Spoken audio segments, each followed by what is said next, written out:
Hello વિદ્યાર્થી મિત્રો, હું ચૌહાણ અપેક્ષા આપના જ યુટ્યુબ ચેનલમાં હાર્દિક સ્વાગત કરું છું. તમે ભણી રહ્યા છો diploma electrical 5th semester ECE chapter number 4 part 2.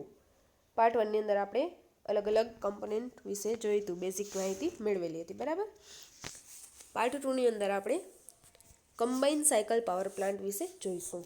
તો સૌથી પહેલાં નામ ઉપરથી જ ખ્યાલ પડે આપણે કે કમ્બાઇન સાયકલ પાવર પ્લાન્ટ એટલે કોઈ પણ બે સાયકલને કમ્બાઇન કરવામાં આવે છે. તો કઈ બે થર્મોડાયનેમિક સાયકલ યુઝ કરવામાં આવે છે? તો પહેલી છે બ્રેટન સાયકલ અને બીજી છે રેન્કિન સાયકલ.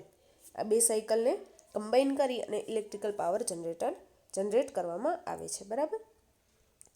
તો સૌથી પહેલાં આપણે જોઈશું લાઇન ડાયાગ્રામ. તો કયા કયા કોમ્પોનન્ટ યુઝ કરવામાં આવે છે? તો સૌથી પહેલાં આવે છે એર કમ્પ્રેસર, જેમાં વાતાવરણની હવાને કમ્પ્રેસ કરવામાં આવે છે. બીજું કમ્બશન ચેમ્બર. કમ્બશન ચેમ્બરની અંદર શું કરવામાં આવે છે? ફ્યુઅલનું દહન કરવામાં આવે.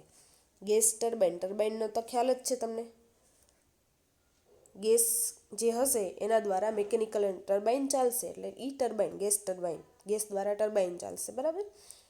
પછી છે સ્ટીમ જનરેટર, જેના અંદર સ્ટીમને જનરેટ કરવામાં આવે છે. સ્ટીમ ટર્બાઇન એટલે કે સ્ટીમ દ્વારા ટર્બાઇન ચાલશે.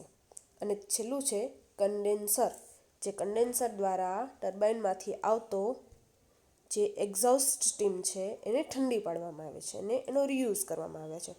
તો અહીં બે ટાઈપના ટર્બાઇન યુઝ થાય છે. સૌથી પહેલાં આવે છે ગેસ ટર્બાઇન ને બીજું આવે છે સ્ટીમ ટર્બાઇન. બે ટર્બાઇન દ્વારા ઇલેક્ટ્રિકલ પાવર જનરેટ કરવામાં આવે છે, બરાબર. ચલો, હવે આપણે જોયું કે કમ્બાઇન સાયકલ છે, કોઈ પણ બે સાયકલ, બ્રેટન સાયકલ અને રેન્કિન સાયકલ. તો આ ડાયાગ્રામમાં કઈ બ્રેટન સાયકલ છે અને કઈ રેન્કિન સાયકલ છે? તો એ આટલો પોર્શન જે છે ને એ બ્રેટન સાયકલનો છે અને આટલો પોર્શન જે છે એ રેન્કિન સાયકલનો છે. બ્રેટન સાયકલની અંદર હંમેશા ટેમ્પરેચર જે હશે 1200°C થી 1300°C હશે અને રેન્કિન સાયકલનું ટેમ્પરેચર 600°C જેટલું છે, બરાબર. એટલે બેના ટેમ્પરેચર યાદ રાખવા ખૂબ જ જરૂરી છે, બરાબર. ચલો, હવે ઓપરેશન આપણે જોઈએ તો કઈ રીતે વર્ક કરે છે. તો વાતાવરણની હવા જે હશે એને એર કમ્પ્રેસર દ્વારા કમ્પ્રેસ કરવામાં આવે છે અને એ પછી ક્યાં મોકલવામાં આવે? કમ્બશન ચેમ્બરની અંદર મોકલવામાં આવે. એ કમ્પ્રેસ થયેલી હવા જે છે એને કમ્બશન ચેમ્બરમાં મોકલવામાં આવે અને ફ્યુઅલનું દહન કરવામાં આવે છે, બરાબર. એ જે ફ્યુઅલનું દહન થશે ત્યારે એનું ટેમ્પરેચર કેટલું હશે? તો 1200°C થી 1300°C જેટલું ટેમ્પરેચર હશે, બરાબર.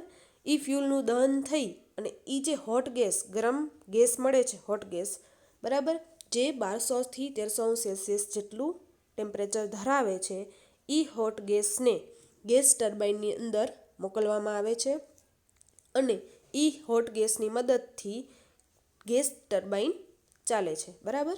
ગેસ ટર્બાઇનને ચલાવવામાં આવે છે અને એ ગેસ ટર્બાઇનનું જે મિકેનિકલ આઉટપુટ જે છે એ આપણે જનરેટર સાથે મિકેનિકલી કપલ્ડ થયેલું છે. એ એટલે જનરેટર જે હશે એ મિકેનિકલનું ઇલેક્ટ્રિકલમાં કન્વર્ઝન કરશે અને આપણે ઇલેક્ટ્રિકલ એનર્જી મળશે, બરાબર.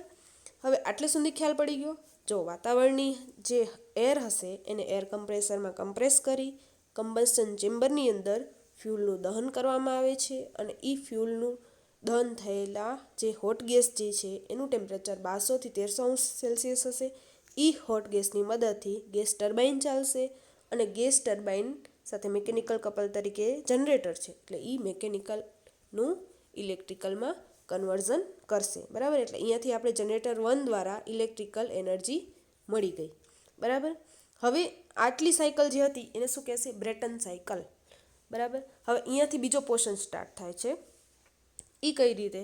તો તમારા ગેસ ટર્બાઇનની અંદર જે ગેસ વધેલો હશે, હોટ ગેસ, એનું ટેમ્પરેચર હવે એ ગેસ ટર્બાઇન ચલાવ્યા પછીનું ગેસનું ટેમ્પરેચર કેટલું થઈ ગયું હશે? 600°C.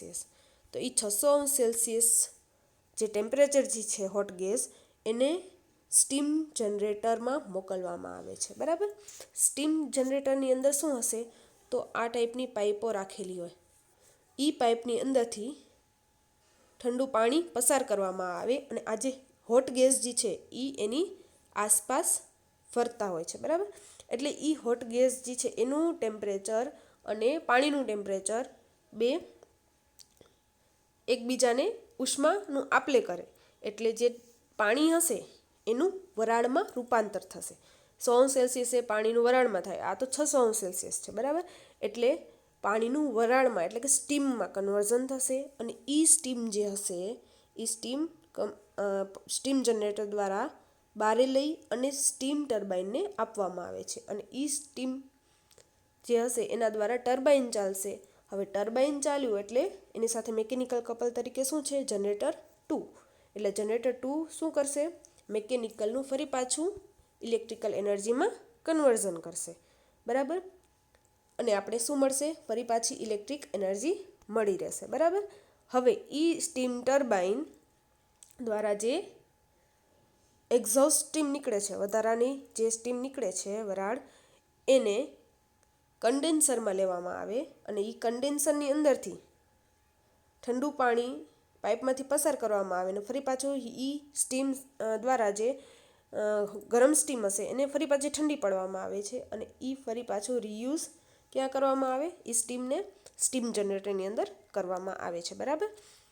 હવે અહીંયા જે સ્ટીમ જનરેટર હશે, જે હોટ ગેસ અહીંયા લીધેલા હતા એ હોટ ગેસ અહીંયા આપણે સ્ટીમ બનાવવામાં યુઝ કર્યું અને વધારાના જે હોટ ગેસ હશે એને પછી વાતાવરણમાં છોડી દેવામાં આવે, બરાબર.